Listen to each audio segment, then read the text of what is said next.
Oh my days. Like, seriously? Day in the life of a Manchester United fan right now. Ruben Amorim sacked. This is Adam FC. This is literally everything that's gone on behind the scenes here. I was scheduled to go on Sky Sports News, honestly, and talk about what was going on with Ruben Amorim in them press conferences and everything that he said in them press conferences yesterday. And bang, while I'm actually there, I was told by Sky, and I didn't even know that this had happened and Ruben had been sacked. But Sky mentioned something to me in the waiting room before I went live on TV. And it was like, we can't obviously say anything just yet regarding the sacking. And I didn't even click on. And I'm like, sacking, just getting myself ready, getting my mic set up, cameras all set up. And they were talking to it. It's like, we're not allowed to actually say anything just yet. We need to get full confirmation. And then I'm hearing things, my phone's going absolutely mental at this point. And I'm like, I can't answer that. I'm going on Sky. And I'm like, I'm looking at it, and then I get a message off Kaz, and it's like, sacked. I'm like, wait, that's what they meant. That's what they actually meant. It was that Ruben Amorim had actually been bleeding sacked, and it happened just before we went live. Everything was going crazy on Sky Sports. They had to wait it out, and then literally, as we were talking, or just about to go on, thank you, Kaz, need this. Just as we were about to go on, it was, right, okay, we're going to break this news while you're talking now live on Sky Sports. Ruben Amorim has been sacked. Darren Fletcher is now going to be interim for the Burnley game, and it's come out after that it is just the Burnley game, which I think is very, very important to remember in this as well.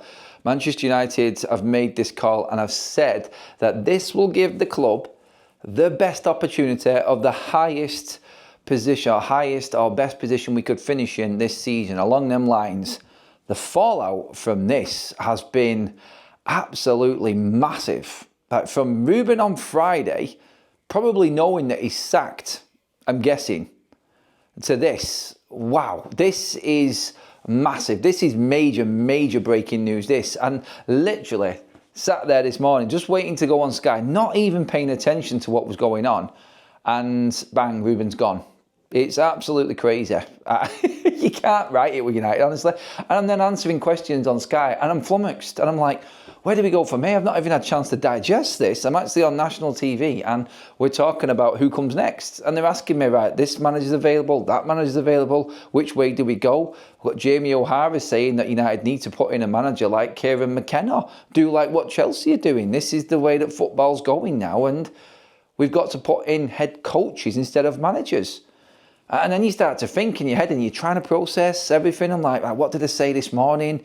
Was live this morning? What happened last night? What was said in the press conference? And then you go on somewhere like Sky Sports, and it's like a completely different environment and a different opinions, because it's purely based on outside opinion, not Manchester United opinion. And I've been talking about everything on FUTV, as you've seen on that channel, about managers that are available, mistakes that United are making, the ins and the outs, and then gone, literally gone. I got nothing in me, and all of a sudden I'm at a blank, and I'm going, and Darren Fletcher's coming in. I'm like, Darren Fletcher can't survive this. There's no way that Darren Fletcher is the manager or head coach of Manchester United until the end of the season, and that's running through my head. And you've got Tom, the presenter on Sky, and Jamie O'Hara, obviously pundits, talking like, maybe go for McKenna, like Chelsea have gone with his senior. And I'm like, what? No. I'm thinking Blanc, I'm thinking Zidane, I'm thinking Xabi, I'm thinking Glasner. I'm thinking, where the hell do Man United go from here is the most important part about this. And honestly, I don't know. I didn't expect United to sack him today. Like, obviously, I'm thinking in my head that United might make the decision and might do something. But I'm also thinking, like, maybe he gets January. Maybe he gets till the FA Cup. We've got some massive games coming up this month, like, for instance, the Derby. And obviously we've got Arsenal coming up at the Emirates. I'm stuck. I'm like thinking, where do we go from here? What is the plan? They've obviously reacted to this, Man United, and gone, right, who do we need in charge here? Right, who can we put in charge? Someone's at the club already. We need someone to be there actually to front up to the media, probably today or tomorrow for the press conference ahead of Burnley. And bang, Manchester United go into Turf Moor with a completely different looking setup altogether.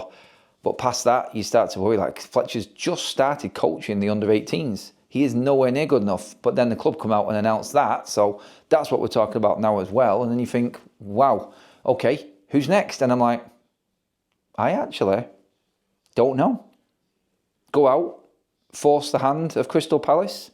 You've got Xavi waiting in the wings. You heard all that talk about potentially Maresca being a Man United manager and wanting the Man United job. What it also does go to show is people like Andy Mitten were talking, not heard of any news of Manchester United looking at other managers at all. So you're thinking there, right, okay, so within the club, there's obviously no rush to get rid of Ruben Amorim, but my God, I tell you what, it is going to be a difficult decision to make, I think, and where we go next with this. But man, from my point of view there this morning, what the hell was that all about? It's like, I'm digesting it now. I'm like processing everything. And it was like, right, I'm on Sky. They're telling me that Ruben's been sacked before I've gone live. And I'm not even registering it in my head. I'm concentrating on getting set up and getting ready. And we can't run with that story yet. So obviously Romano, David Ornstein broke it. And I'm like, well, what? Like, why did he say that? And then bang, the messages came in and there it is. Ruben's gone. Big decision for Man United. And if anything, like what we've been talking about the last few days, is this going to rumble on? Is the circus going to continue? Are we going to get Ruben calling out the Manchester United hierarchy and everything else going on at the football club right now? We're going to get all of that for the next few weeks. Bang, no, sacked. And that's it. Manchester United need another manager. And here we are. Wow. The big plan with Ruben, the formation, the talk of the Manchester United transfer targets, the window this month. Are we going to bring anybody in? I think this pretty much tells us that we're not bringing anybody in to Manchester United now. And it's going to be a case of this man's coming in, the next man's coming in after Fletcher, and he's just going to do as he's told. Are you worried as a Man United fan right now? And obviously looking in from this, anybody who is actually an opposition fan, give me your opinions in the comment section below as well, because I think everybody's shocked. I've seen Anfield Agenda this morning talking about Ruben Amorim getting sacked. I'm seeing everybody going absolutely crazy online right now because Ruben Amorim has been sacked. This club, honestly, this club never ceases to amaze, and it never fails when delivering big news. And this is as big as it gets. The first Ineos plan has failed. Give me your comments in below, everybody. Thanks for watching. And yeah, just the morning in the life of a YouTuber covering Manchester United and football, and the madness that brought there. A little behind the scenes look at how everything is. I'll be live on FUTV very shortly, by the way, going through all of the details. So get in there as well later on. And please get your comments in here. Give the video a like and make sure you hit the subscribe button on Adam TV, Adam FC, Adam TV, God, yeah. That just goes to show how much this has flummoxed me this morning, wow. But yeah, there's your behind the scenes of what actually went down over the last hour. Jesus.